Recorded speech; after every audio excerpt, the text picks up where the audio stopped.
before the game, I said to my daughter, if we score first, we get an early goal, the home crowd could turn a little bit, and our confidence which will have carried on from Tuesday, will grow even more. So yeah, we're under a bit of pressure.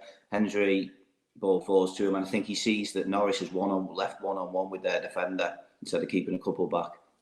Plays it long. And Norris, to be fair to him, and I think he admits it post-match, he does give the lad a little nudge. And for a second when I saw it, I thought, it wouldn't surprise me if the ref blew up. But he didn't. And then because of the little nudge, the lad was a bit unstable. He missed half, didn't really connect with the ball. But the finish, outstanding. He still had a little bit to do. And their keeper, the lad on over from Arsenal, is a decent keeper. But the finish was outstanding. Just sort of volleyed it into the corner. And yeah, the scenes were just brilliant. Again, people hugging me who I've never met in my life and all that sort of thing. Just because it meant so much, to do it not in the Lions' Den, I suppose you might say the Dragons' Den, but just away at Wrexham. But in the back of your mind, you're thinking, there's still 80 minutes to play. So there's a long way to go.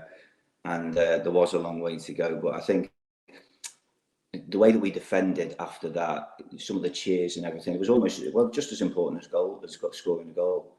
The way that we defended, heads on the ball, blocks being made. Cross comes in, Yarni clears it. Next one, it's Turnbull. Next one, it's Walker. The amount of corners they had first half. Who's on the end of them, heading them away? Of course it is. It's Conor Jennings. Who was brilliant again, which has come to be expected now. So yeah, but the emotions, as you say, when that goal went in, were just brilliant. But every clearance, every block, every tackle, second half. A couple of really good slide tackles right in front of us that get the crowd going. So yeah, absolutely brilliant.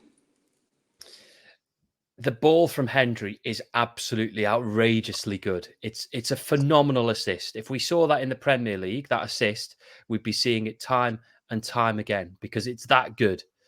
Dare I say it, the defending, if that had been the other way round, and if that had been a Wrexham attacker up against Turnbull or Yarni, we would be absolutely furious with our centre half for allowing the attacker to go through that easily. Yes, as you say, Norris may have given him a little nudge, but the defender has got to be stronger. I think genuinely a great finish, great assist, but the bit in the middle, the marking is horrific, and we would be furious if it was the other way around. But thankfully it wasn't, and thankfully we're talking about a Tranmere win. It's another game, Dave. I keep bleating on about this. It's another game where Tranmere had significantly less possession than their opposition, yet still managed to get the job done. I think it was 55-45 in Wrexham's favour yesterday. And some of you may have listened to it. I went on a Wrexham podcast ahead of the game on Thursday. And they just said, why have you been beating these good teams and losing to the others? And the answer is simply that Tranmere do not want the ball. They don't want the ball. And it was interesting. Nigel Adkins came out after the game in his post-match press conference, and he said that Tranmere were poor on the ball at times, particularly in the first half yesterday. I mean, I don't think that's any different from the whole of the season. But what they're good at is because they've got the incisiveness of a Norris now, or they've got the clinical pace of Rob Apter, or they've got the just sheer stamina of a Harvey Saunders, or the vision of a Conor Jennings. They can pick you off when that right moment comes. If they will seize that moment when it comes under Adkins, which they weren't doing at the start of the season. So actually being bad on the ball is no different to what they have been all year. But what they are now compared to what they were under Dawes, they were terrible at finishing under Dawes. They're clinical now. And when that chance comes along, they will take it. Yeah, and a lot of that will be confidence and come from the work on the training ground. The 4-3-3, as you say, Adkins stayed with it in his interim spell at the beginning, and the results weren't going well. And I was thinking, why on earth are we sticking with this 4-3-3? But the 4-4-2, it allows us to be compact, to not give other teams opportunities to find space, keeps the gaps small, and we're happy for teams to come onto us because we know that if we stay compact, we can win it back, and then we can hit them with pace on the break. And it's worked a treat, especially as the good team. So your Mansfield, your Stockport, your Wrexhams, your Notts Counties, they're all teams that have plenty of possession. They've all got lots of good footballers. They're all teams that want to attack and come onto you, even at Prenton Park.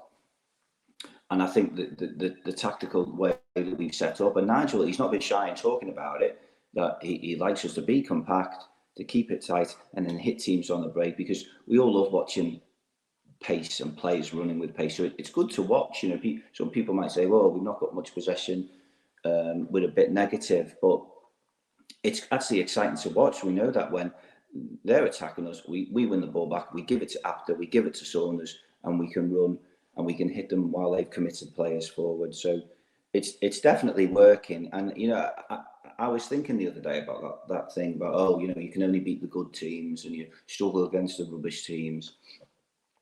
But I go back to that league table since the beginning of November, that we're third in the league. So that reflects all the home and away games since then. So, you know, we've been stronger at home since Adkins got the job permanently. We've been stronger at home than away, as are most teams generally. And okay, there's been some real disappointing away games. You know, I was at Forest Green. That was awful, really awful. But we have picked up the odd one. You know, we won at Grimsby, got a draw at Gillingham. So I'm a bit less concerned about this whole we're good at home and not so good away, because, as I say, overall we've been in the top three since he got the job. But it's definitely a system that is suiting us, and I think Mickey used to say that sort of thing. You've got to play a system that suits the players. You've got to make a cake with what ingredients you've got, all that sort of thing. But key to it is pace, and Robbie Apter is key to that system that we have, because, you know, you give him the ball, he can run with the ball at pace, and we can hit them with a 3-on-3 or a 4-on-4, whatever it might be, because they've committed players forward. And as you say, the awesome thing is you've got players that, when we do win the ball back, Brad Walker, excellent passer, Connor Jennings, Regan Hendry, they can take one touch and pick your player out. And as you say, I think Hendry yesterday, Wrexham, Phil Parkinson post-match wasn't happy that they'd left Norris one-on-one with one of their defenders, so that was a mistake from them.